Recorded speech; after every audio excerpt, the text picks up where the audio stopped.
My God, those birds.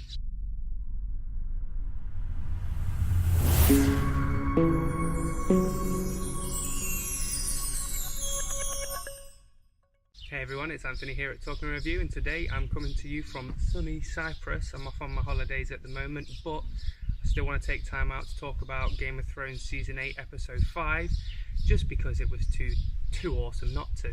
So let's go. Okay, so even though this was potentially one of the longest episodes we've seen so far, I'm not going to make this one too long. I just want to talk about the things that I liked and the things I didn't really like, rather than go through it all.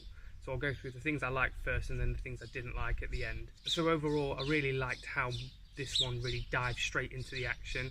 I know that there's been a lot of build up into this episode, especially leading from episode 3, where most people were feeling a little bit disappointed, and then with episode 4, with everyone not really feeling like there was much more of a build up from that. Me, I personally liked it, and we've discussed this previously, but this one really went straight into it, all out action, and boy did it pay off. So in this one we saw Daenerys pretty much decimate King's Landing entirely, which is something that I wasn't really expecting, but my God, was it a spectacle to see. So one of the things that I really liked about this episode was deaths. We got loads of big character deaths in this episode, and this is something that I think was promised almost from episode 3 that didn't really happen, but in this one we got it in abundance. There is a plane going above me, so I hope you can hear me still.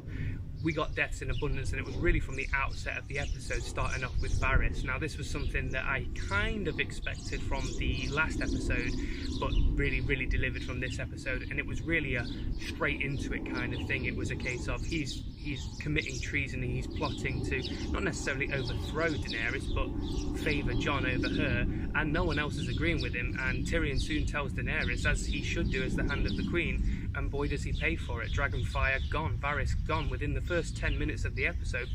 Major character gone. And that was very much a running theme of this episode, because not only did we lose Varys, we also lost Jaime Lannister, Cersei Lannister, Qyburn, Euron Greyjoy, the Hound, the Mountain, and Varys as well, and obviously we've discussed that. So there were a lot of big deaths in this episode, and I think this is the one that delivered on the promise of the major deaths, whereas episode 3 didn't really provide that in terms of what everyone was expecting. So that was something that I really quite enjoyed in this one, is that they really started to get rid of those people that really weren't going to make it towards the end. A few surprises along the way, but they made the decision to get rid of them nonetheless. One of the things that I really liked about this as well is how Daenerys quickly changed to the Mad Queen. Now, I've seen a lot of stuff about this on the internet, that people didn't really like this, about how the way that it almost ruins and destroys her character development. I personally disagree with that, because I think this is perfect in terms of the character that she is and the character that she plays, simply because she is the daughter of the Mad King, and it was very quick and easy to see that she could flip at any moment. And this is the straw that broke the camel's back, almost, in terms of when she's speaking to Jon. She's basically saying that more people love you than love me, and I must rule through fear. And boy does she deliver on that promise when they're in King's Landing, and essentially everyone has dropped their arms and surrendered to her. It's not enough for her. She wants to basically finish what her father started and burn them all. And it's an interesting way to run with Daenerys, because while she's ruling with fear, it almost got to the point of, well, actually, is there anyone in King's Landing that you're going to be able to rule over? Because, you know, you're destroying them all. But she definitely gets a message across, and I can imagine after this, anyone who is left will be fearful of her. So whether or not it's a good strategy, it's obviously not a great strategy, but it's the strategy she went for, and you know, she delivers on it. And like I said, some people have been saying that it's ruining her character development. I just think it's playing into her character development, and she's now turned from the person that you're rooting for to the villain.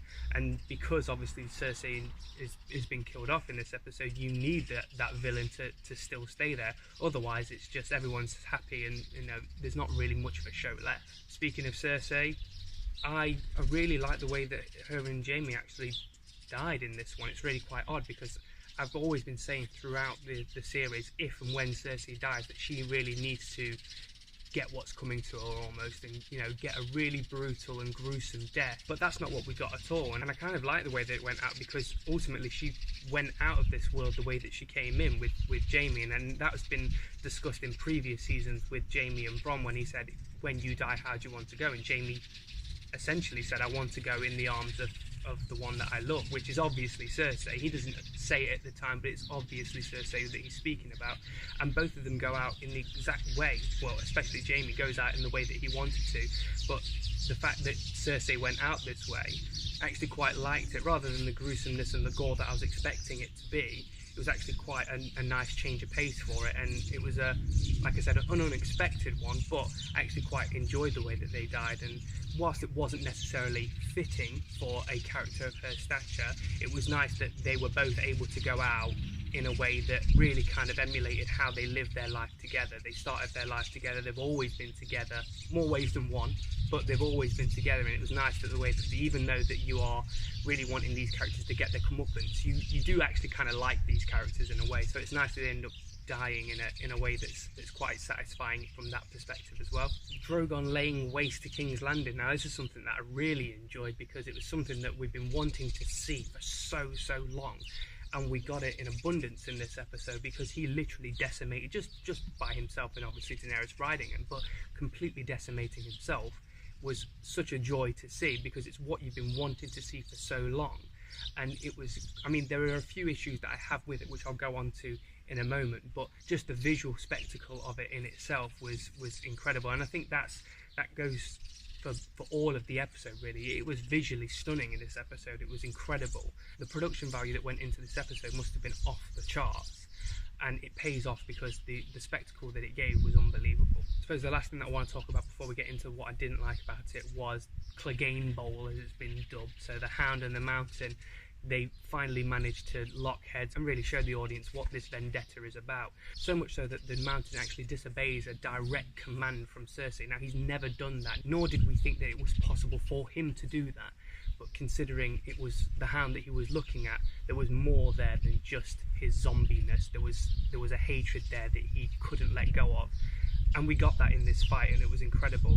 It did see a very satisfying ending to Qyburn as well. He got thrown down the stairs and his head exploded pretty much, which was great to see. But the fight in itself was really well done. And I was thinking at the time that we knew that both the Hound and the Mountain were obviously going to fight. We knew that they were going to lock heads at one point, and I had the suspicion that both of them were going to die in the process of doing it. However that may be, both of them were going to die, but I don't think they could have done this fight and this battle any better than they did. I think it was perfectly done. We got the brutality of it. We actually got a bit of humour in it as well, which I wasn't really expecting, but it worked really well. But the brutality was definitely there. But we also got the emotional side of it, and what I mean by that is when the Hound actually bashed the Mountain through the wall and basically took his own life in the process, you actually felt sorry for the Hound and you actually miss him. And whilst again he is a character that has got no morals, technically there's no reason why you should like him other than his relationship with Arya, you actually feel something for him. And it wasn't something I was expecting out of this. I was just expecting straight up brutality. Like I said, we got that, but we also got the emotional side of it, which was a really welcome addition to this battle. Okay, so let's go into the things that I didn't necessarily like about it. As I said before about Drogon laying waste to King's Landing, it seemed a little too easy. And what I mean by that is obviously when we saw Rhaegal die, Drogon was attacking or going straight into the Iron Fleet, but then moved away as Daenerys kind of retreated away, but could have easily just swept round, and based on what we saw in this episode, could have easily swept round and just destroyed that entire fleet, but it didn't happen. And that's why it was a little bit frustrating. Whilst the visual aspect of it was great, it was a little bit frustrating watching it because it all just seemed very easy. Now, one could argue that it's much easier to maneuver one, and it's easier to get out of the way of all of these arrows and the onslaught towards you with just one dragon. But at the same time, it just felt far too easy, and it was a little, not underwhelming because it was visually incredible. It felt like there was a thought missed by it. It was just a case of, okay, so how do we get rid of all the threat? Okay, so we'll just get Drogon to just blow it all up, which just seemed a little odd to me. And like I said, it just didn't feel well earned enough because it was too easy. Another thing I didn't necessarily like was the comedy element from Euron when he was fighting Jaime. Also his reasons for actually fighting Jaime. I don't understand why it is. Jaime was going to help Cersei, and ultimately Euron needs Cersei because if he wants to be king, he has to marry the queen, and Cersei's the queen. So if anything, he should have a vested interest in helping Jaime to get Cersei. But as soon as he sees him, what he wants to do is just kill him. Now, you could argue that his motivation is just to kill Jaime Lannister, but it just seemed like, oh, there he is, let's kill him because we need a fight and we need to find a way to injure Jaime and we need to find a way to kill Euron. It just, again, felt a little ill thought. That's that aspect of it. The other aspect is the comedy aspect of it. The last line that Euron says, which is "I'm the man that killed Jaime Lannister." Whilst it was only a small line, it just annoyed me because it wasn't really necessary, and it was just there to get a cheeky little smile or a laugh from its audience. But it didn't get one from me, and I don't think it was necessarily needed. So I understand why Daenerys started to slaughter everyone, because, you know, she's essentially now the Mad Queen. She's a Targaryen. It's in her blood, essentially. But what I didn't understand, really, and what I kind of found a little frustrating, is that all the Northern soldiers and all the soldiers from the Vale, and basically everyone else, that when she started to then kill everyone, so did they. I just don't understand why their morals were just compromised simply because she started to kill innocents. Like Jon, obviously, he was telling people to stop this, it's not right, they've surrendered, and also stop murdering women and children when all they're doing is running away.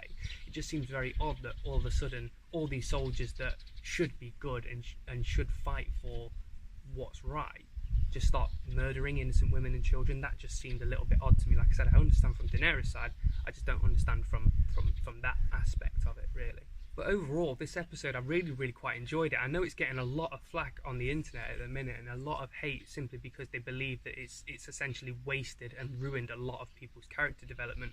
But I think in all elements of characters, it's actually played into their development as characters. As Jaime, a lot of people are saying that they didn't necessarily like the fact that he was starting to turn good and then turned evil right at the last minute. Well, ultimately, he loves Cersei, and there's nothing that's going to stop him from doing that. And he doesn't believe that he is good enough for anyone else. Therefore, he's going to go back to Cersei. He's always going to go back to Cersei. That's a trait of his character. Daenerys, she's a Targaryen. As even Varys said at the start of the episode, when a Targaryen is born, the gods flip a coin and everyone holds their breath. So there's always that chance that she could be evil. And it literally takes one small thing, or in this case, a combination of a lot of things. Remember, Daenerys, since she was sold to Khal Drogo, has seen essentially nothing but loss. She's gained a lot, but she's also lost a hell of a lot in the process. So yeah, I can totally understand why she would absolutely lose it and flip out and then become what everyone feared that she would become in the first place. But again, it also plays into her character development, because essentially she is now finishing what her father started. As I said, she burnt them all. What he wanted to do was burn them all. That's why he died. So she's essentially finishing off what her father started. So it absolutely plays into her character. So yeah, I won't go into any more characters because it could go on for quite a while, but I think that the character development wasn't hindered by this episode at all. Like I said, in fact, I think it played into it quite nicely. I don't think that it deserves the amount of flack that it's getting. There are things that are wrong with the episode. There are things that are wrong with every episode of Game of Thrones. There are things that are wrong with every episode of every TV show going. But I think this is getting torn to pieces for no reason. And I think this is becoming a damned if you do, damned if you don't situation where Game of Thrones is concerned, because no matter what they did or no matter how they did it, if they didn't kill as many people off in the way that they did, it would be they didn't kill anyone off. They've killed loads of people off. That wasn't right for them. They've taken a decision to go one way with a character. That's not the way that I wanted it, and now I'm not happy with it. So there's always going to be people that are upset about the way that things are going, and ultimately these things do need to come to an end. And I don't think that by ending whatever it is that you've developed up until this point is necessarily a bad thing, just because it's not the way that most people think. Again, it's just personal preference. Let me know what you guys think, but I don't necessarily think it's a bad thing that these things are ending. Like I said, everything has to come to an end, and it's never going to please everyone. So I think this is going to be a Marmite episode. You're either going to love it or you're going to hate it. I'm more on the love it side. I really quite enjoyed this. Yes, there are things wrong with it, but again, like I said, I don't think it deserves the amount of the flack that it's getting. Let me know what you guys think of the episode in the comments section below. Make sure you like and subscribe to the channel as well for future videos and future reviews.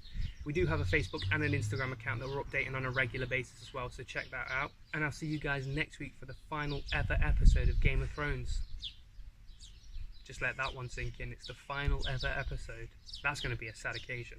See you next week. Peace!